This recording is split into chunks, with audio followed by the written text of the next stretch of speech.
بسم اللہ الرحمن الرحیم۔ جس لہجے میں بات کرو اس لہجے میں سننا بھی سیکھو۔ دشمن سے بھی مشورہ کر لیا کرو، اس طرح تم ان کی عداوت کی مقدار اور مقاصد کی حد تک پہنچ سکو گے۔ صرف مال کا ہونا ہی رزق نہیں ہے، بلکہ نیک اولاد، اچھا اخلاق اور مخلص دوست بھی بہترین رزق میں شامل ہیں۔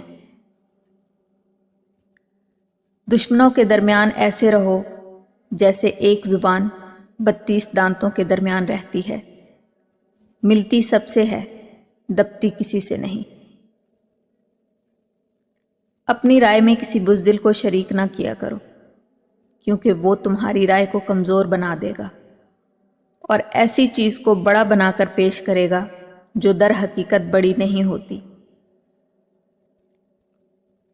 انسان کو اچھی سوچ پہ وہ انعام ملتا ہے جو اسے اچھے اعمال پہ بھی نہیں ملتا، کیونکہ سوچ میں دکھاوا نہیں ہوتا۔